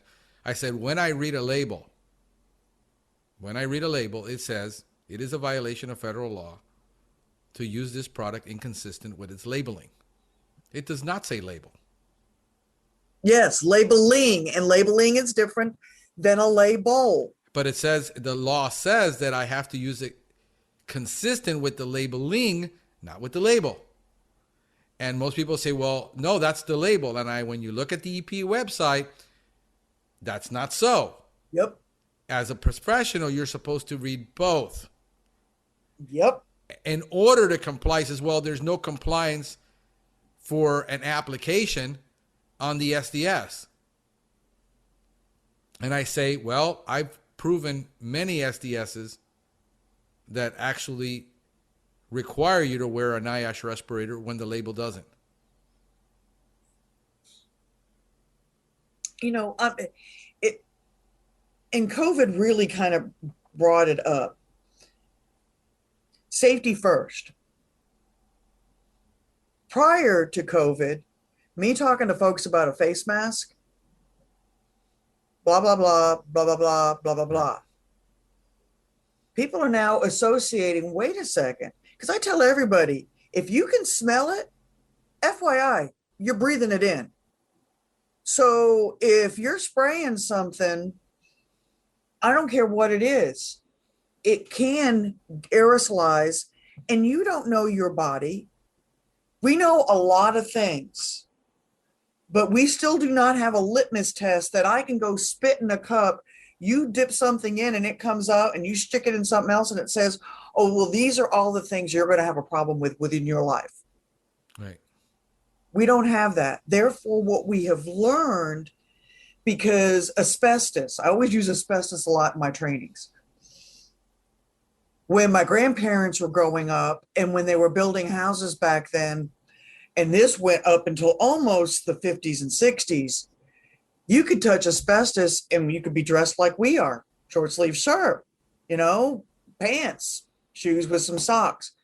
Right. You go touch some asbestos now, and if you don't look like the Michelin Man, you can't go anywhere near it, because what did we learn? Oh, even though we couldn't really smell it and we really couldn't see it, those asbestos fibers do transmit enough to where they go in and get deposited in our lungs. And oh yeah, some people get mesothelioma. Yeah. Not everybody. Right. But who's going to take the crap roll of the dice of their lives and go, well, I'm not going to wear that personal protective equipment because I'm tall and bulletproof. Yeah, and the whole idea, we went from things that smelled to things that didn't smell, and therefore they're safer because they don't smell. And the false impression of what the customer doesn't see and doesn't know, doesn't understand, and even what the technician doesn't see, doesn't know, and doesn't understand. Because I can see the need for SDS training where it's mandatory, where I still will have this argument where people says, have you read the SDS? Well, no, because I only need to carry it in case I have a spill. If I post that on Facebook, I will get 50% of the technicians in the country to say that to me. And I will say, well, that's why I did a video and I said, I proved to them by the EPA website that by law they need to read and understand the SDS. And people will because you have a solo operator that feels he doesn't have to because he doesn't have employees. So that's fine if you want to take that risk. Ignorance is bliss. Yeah. Until somebody takes you to court. Yeah. And then, or you harm yourself and you don't follow the instructions. Not every court's going to side with you because there is rules. Directions say, I mean, I go through directions. We do pesticide safety as part of our school IPM training. Of course, I work with a pesticide safety education coordinator by the name of Dr. Don Ranchi, who will scare anybody to death because he's like, this isn't a joke. This isn't a game. You are playing with chemicals. Yeah. You know, think about yourself first. Yeah. And because he is a gentleman, he can go into some things, but he does make everybody look, people, what are these? Hands. Put your hands in front of you. Look at them. Say to yourself, these are the nastiest things on my body. You know, you're doing things with this and you touch and we've learned what now we don't shake hands anymore, right? Right. Yeah, I'm glad that PPE became a household name. Yeah, so am I. I mean, in germs, I'm real happy about that because, you know, I've enjoyed not having cold and flu. Yeah. But at the same time, our industry needs to understand plumbers, electricians, railroad operators, you name it. If medical professionals, they all get extra training, and it's so that we can be better at what we do.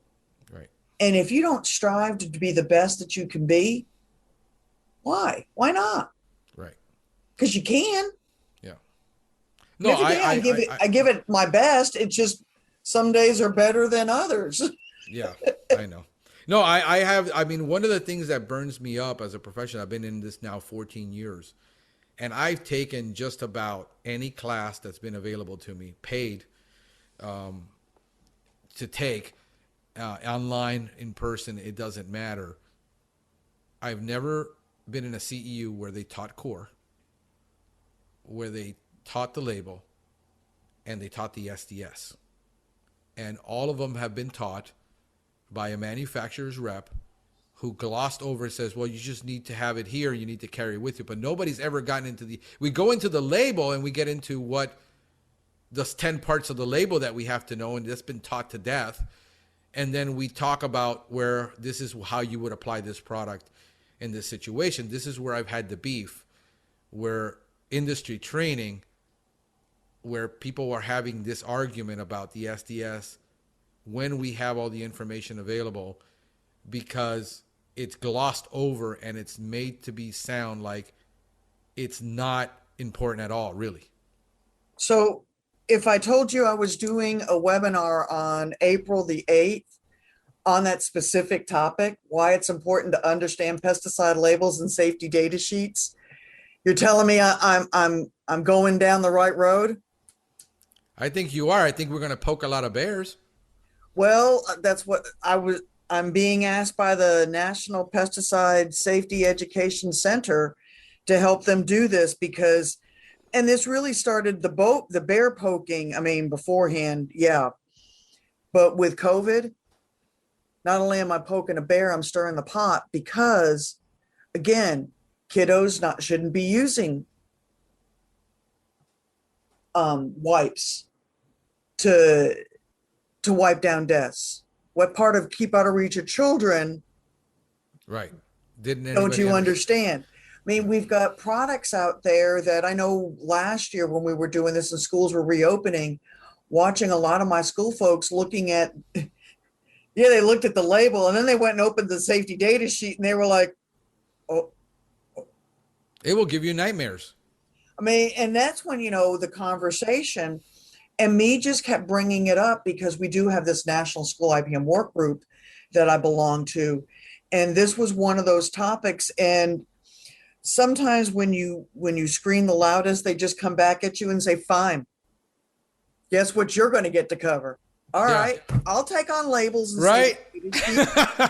I know it's not sexy, but I cover this because it's important. No, I am even looking at what we do because we've stuck with, like I said, I don't like the whole spraying thing, and even with products that we're using that are 25B products that are exempt, that don't have that quote on the label. that says it's a violation of federal law to use this product. Then you look at the SDS and you're like, this is why I've always refused to apply 25B products indoors. Well, yeah. I mean, again, there are two pieces of paper, so to speak, gives you two different things of information, but it's you who make the informed decision using that judicious part of that pesticide to figure out what is it. I mean, if you look at boric acid, yeah, it could be pretty scary, but I'm not going to aerial dust it. Right. I'm going to put it either, like most customers do, you know, when they toss it all over their kitchen, but or diatomaceous earth because it's organic and they can dust it all over their house. I literally had one guy do that. He dusted his entire carpet and then decided he's going to vacuum it and forgot that there was no bag in the vacuum. Oh. And I walk into that and it looked like nobody had dusted the house cleaning for like 6 years as you realize you're breathing all this in.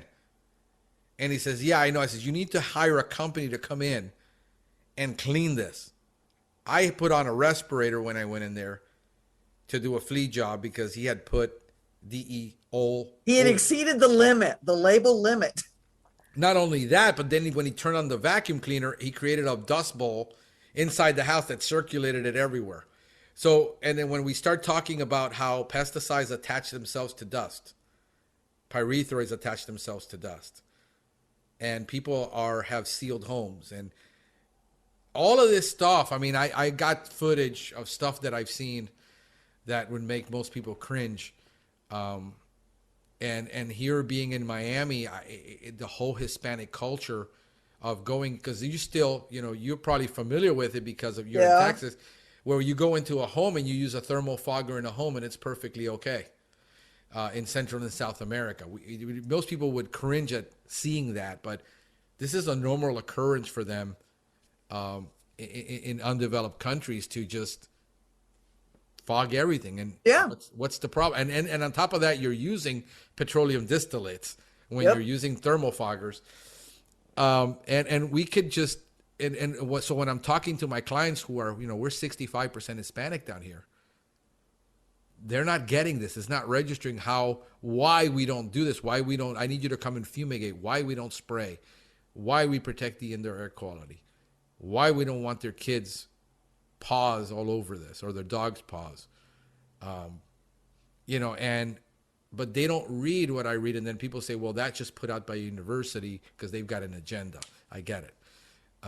That's just the general distrust of everything, where nobody trusts the government, nobody trusts the educators, nobody trusts the company. And we got such an issue of distrust because there is no real transparency, because it's not convenient most of the time to be transparent. No, we need influencers.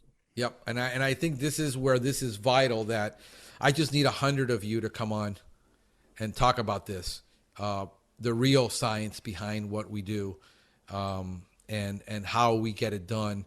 And it can be done. It can be done as safely as possible. It can be done totally different than our grandparents understood it. Most definitely. And we don't have to keep going down that road. You can making minor changes. And I'm glad that people are listening to me. Technicians are saying, yeah, my company told me to go fog a car with this product. And then I read the label and I said, thank God I didn't do it, because I would have violated the law. That's the sad part, is you got the owners and managers telling you, who know less about pest control than you do. So these are the things we got to work on, Janet. We got so much to talk about and so little time.